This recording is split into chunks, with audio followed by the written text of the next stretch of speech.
about but also the 24-25 season. Definitely excited about um, whoever our new leader is in the athletic department. I think our board of curators, starting with our chair, Robin Winokur, and our sports chair, Bob Blitz, our president, Moon Choi, and our interim AD, Marcy Gurdon, has done a great job, as are our other employees and administrators here that's rolling up their sleeves, making sure our student athletes are having a high quality experience amid a change. So definitely excited about what's going on and looking forward to building onto the 24-25 season.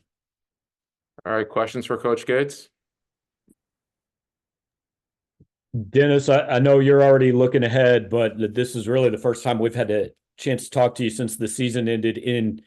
You're always big on kind of taking a minute to look back. So after having a month, we've talked a lot about the injuries, but outside of that, what did you look back? Where did things go wrong last year? What did you learn from last year? I don't look at it as things going wrong. I look at next year, to be honest with you. Being able, once that one shiny moment is played on Monday night, and a champion is crowned, I look forward to the next year, being able to build what we need to build with our roster, and making sure we go out there, continue to develop the guys that are in our program, but also make sure our staff is continuing to grow. There's elements to any past that you can kind of look back at and try to figure out. But again, if you try to figure out too much of it, it can cause a distraction on where you're trying to go. So for me, it's about putting our head in a direction forward while also looking circumspectively around us, making sure that we clearing hurdles, clearing obstacles, and making sure that we're constructing things the right way, and developing the right plan, but not only developing, but executing. We have come home tours that we want to connect with our fan base with. That takes place. We want to be able to continue to galvanize our community, our former players, and that excitement that we know our program is about. So we're moving forward. I'm moving forward. You can't control what you can't control, and there was some circumstances we could not control last year that I know you guys know full and you guys are aware of. So that's where I am with it. What are some of the things, speaking of forward momentum and speaking Yeah. of looking ahead, what are some things that you learned as a coach last year that'll ensure that forward progress? I think most importantly, how to continue to make sure you have consistency through all of our obstacles last season. I thought the thing that you can always go into next year with, and you guys have seen us play up close and personal. Our guys fight, man. They give their very best, and that's an identity of our program. The type of team building that we do, the type of growth and development when we see players improve. When you look at a Sean East improve the way that he improves and get an invite to the Portsmouth Invitational, become the second straight student athlete of the year of the SEC conference. You look at Tamar Bates' growth statistically, his improvement. Those two guys improved drastically, and that's something that you can always carry over because players want to get better. You got to prescribe them with the proper player development things that get them better, but also allow them to grow individually and obviously try to fulfill their dreams and aspirations of becoming a pro basketball player. Sean East is on that track right now because there are several NBA teams that have been doing inquiry work on him. He was top, I want to say top 3 or 4 in the country in field goal percentage, meaning at his position. That is some qualities that he possesses from a statistical standpoint that are off the charts, and it allows the next level to look at him as an asset. So it's more so just making sure these guys are trending in the right direction, making sure they're finishing academically the right way, but more importantly, making sure that they leave this place better than it was before they got here. And I truly believe they've done that, and they will continue to do it. Coach, you mentioned the roster construction moving forward. Do you Yeah. feel like there are any differences in the way you're recruiting out of the portal this year? Well, differences. I think the game changes.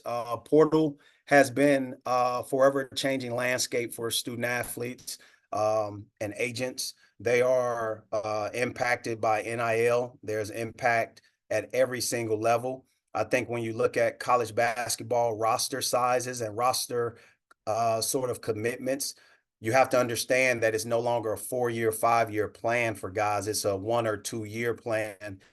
And you will not really see many guys in the same uniform for 4 straight years any longer as consistently as we used to. So when you look at recruiting, you got to also look at retention. You got to make sure there's a core of guys that you bring back consistently that can help you.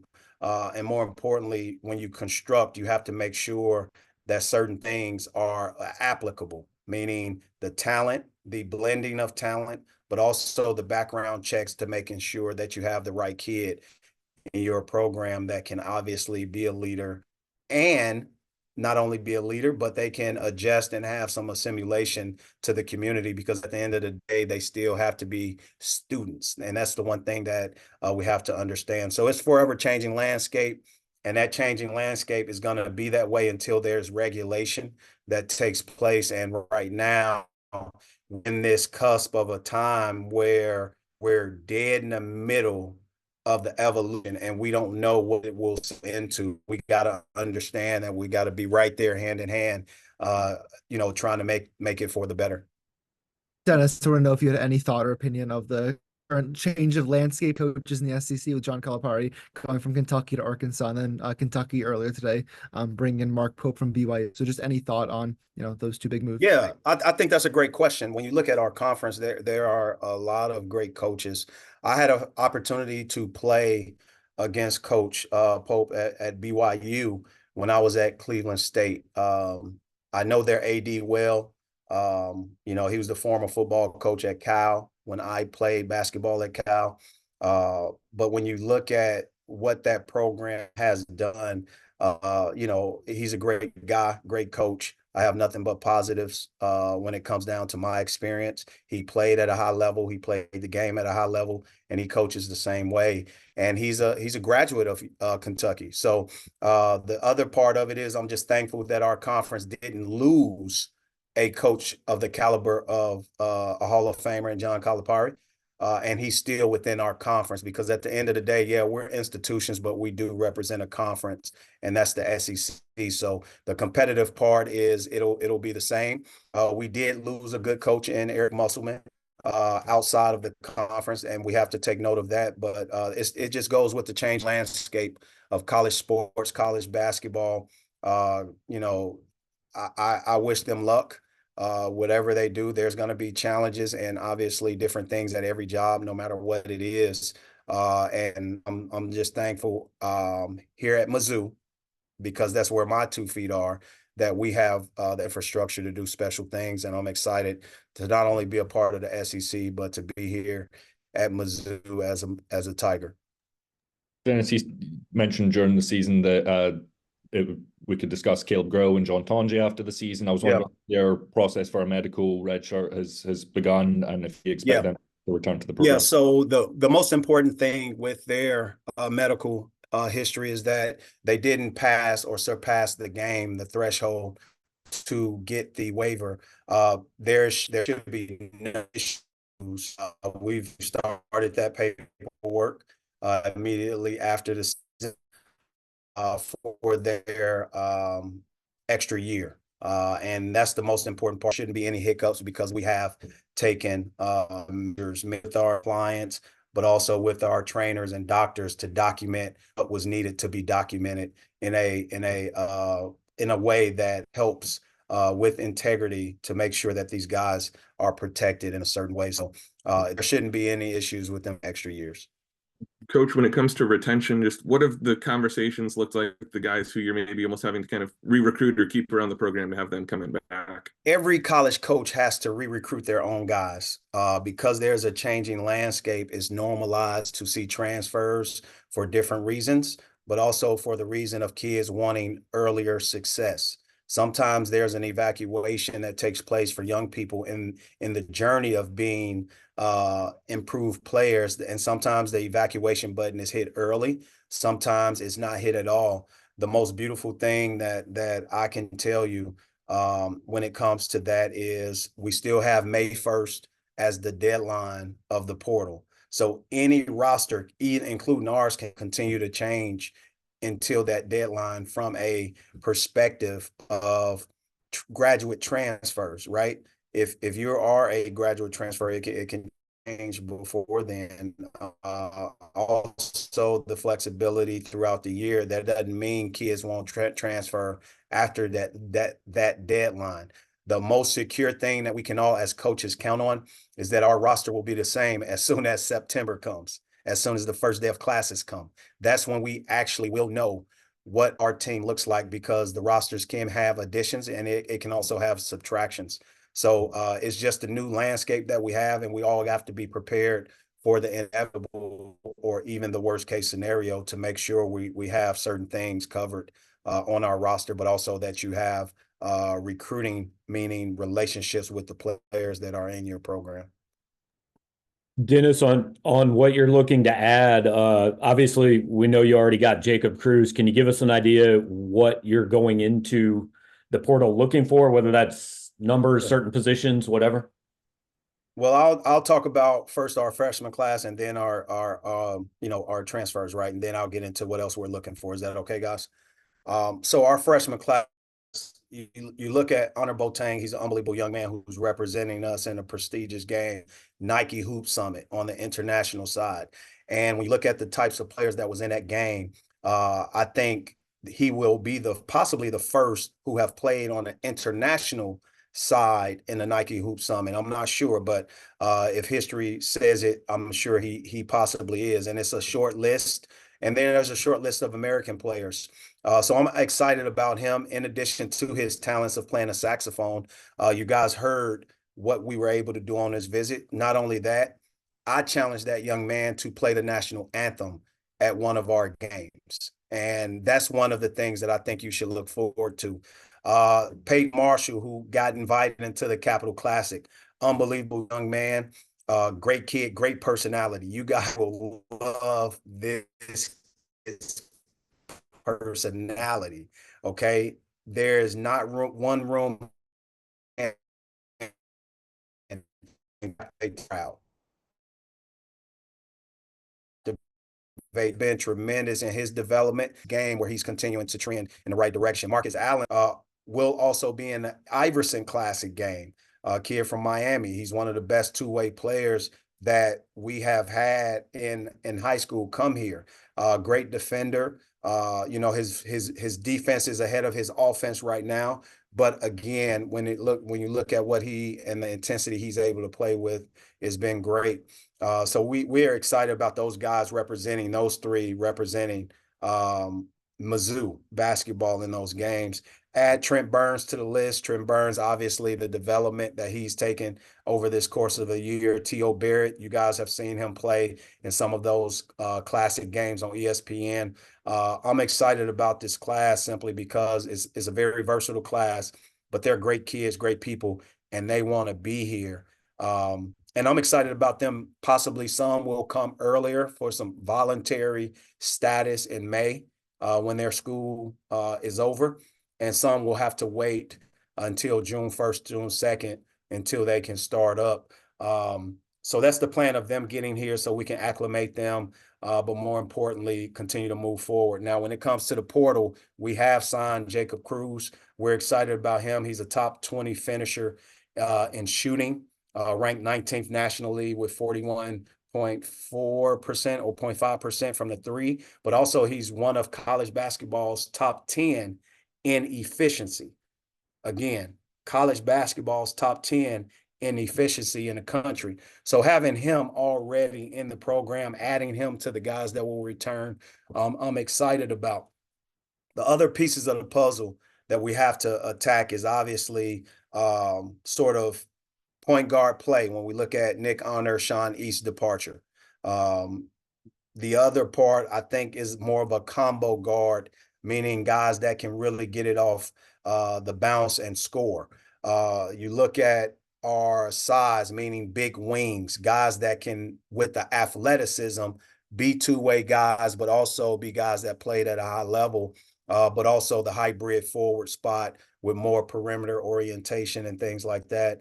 And then low post play. We still need to throw that ball to a veteran back to the basket. And I'm in hopes to continue to build on that. Now, you never get every single piece that you want. You never get that. But if we can get 85% of the stuff that I just explained to you, I really do think we'll have a great team next year.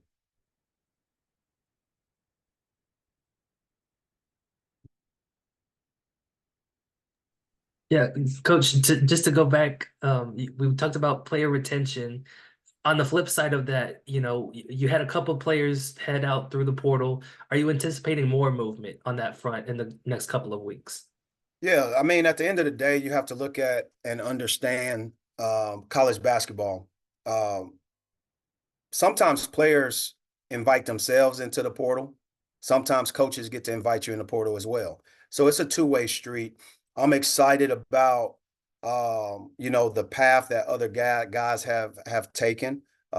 Zeus being one young man that played for us. We have great relationships with our kids. But also you look at Kurt Lewis, meaning for the reasons that they need because basketball is very important. I'm excited that Kurt Lewis is the first in his family to receive his degree, and it's from the University of Missouri. Nobody will be able to take that away, not even the portal, not even a basketball career, right? A basketball career ends, but your degree is something that lasts forever, and Kurt Lewis will receive and be the first in his family to do that and have that accomplishment. Mbor Majak played for me all 4 years, and this was part of the plan for him to graduate from Mizzou, but also have that extra year to go out. And we saw him land on his feet and be the first to go commit to Coastal Carolina.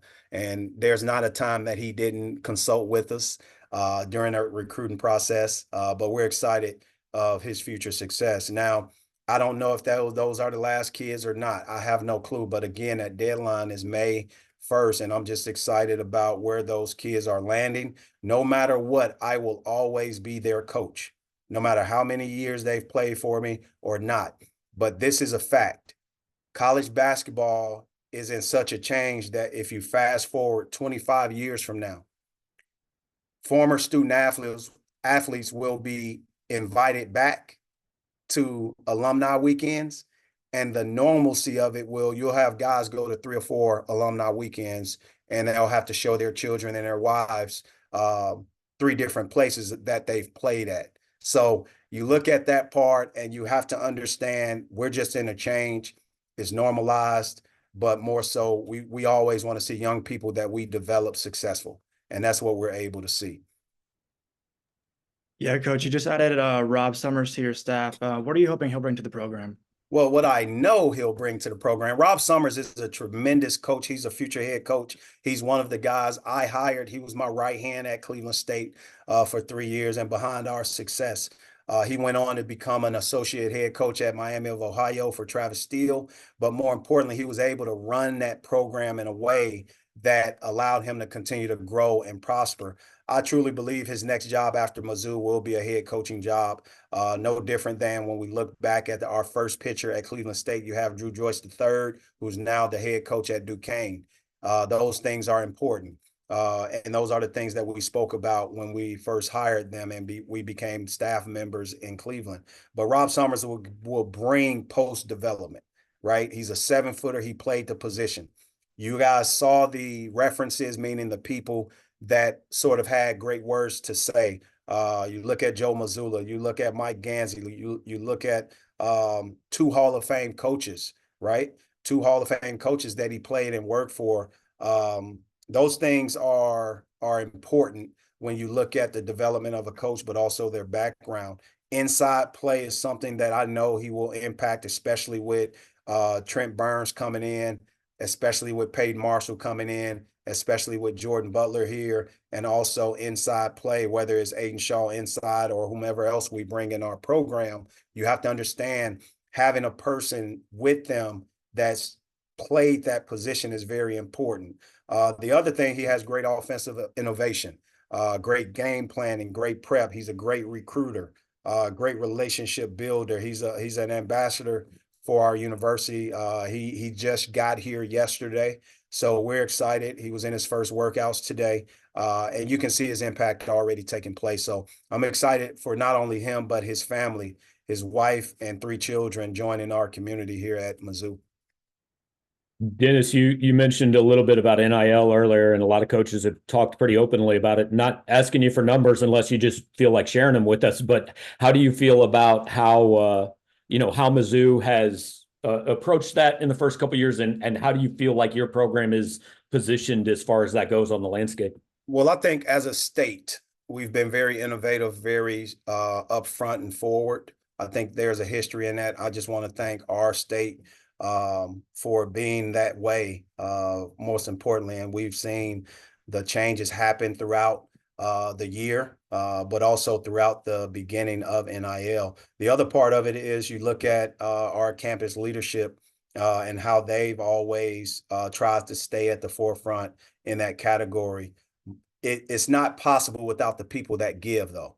It's not possible, right? At the end of the day, when you look at your fans, your supporters, your boosters who actually give and share not only their time by being in the arena and support, right, the institution that they love, but when they're sharing their treasures and being able to raise the money and the people behind the scenes that do a boatload of work, it's a great thing. And this is where college basketball is at. Hey, it is what it is. I'm excited that student athletes are able to monetize. There's a big difference between a collective and NIL opportunities.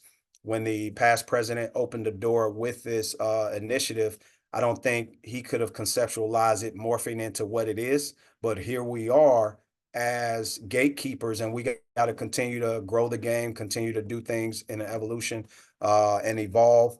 But I'm excited because I was a student athlete that was a RA.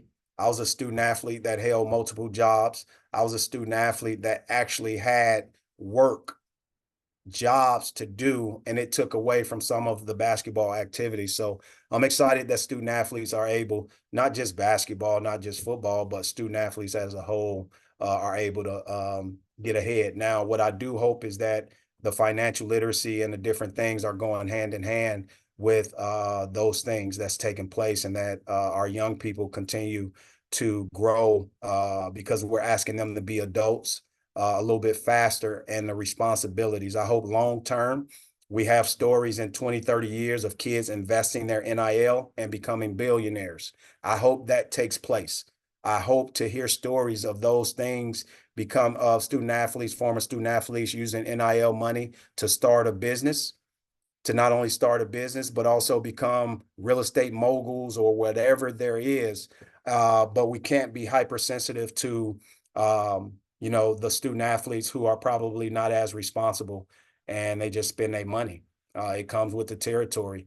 You have pro athletes doing the same thing. I just hope there's no tax evasion or different things that's taking place that'll put a red flag on what's going on. But we have to continue to educate, which our department do a great job of doing. And I just thank them for educating our student athletes and obviously providing them with opportunities. Our community, the local community, the companies, the businesses, and different entities have collectively put their arms around our young people and tried to find our men and women's sports, tried to find opportunities for them to represent the companies in this community, because they are a big part of the community, from softball to gymnastics to tennis to track to golf, women's basketball. College athletics is beyond just football and basketball, but we know more importantly, we have some great leaders that lead the kids in the community too. And my head's off to the young people here at Mizzou.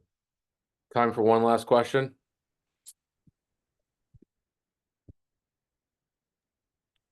All right, we got no takers. Thanks for everybody for tuning in today, and we'll talk to you guys soon. Thank you, guys. Have a great day. Good to see you. I miss you.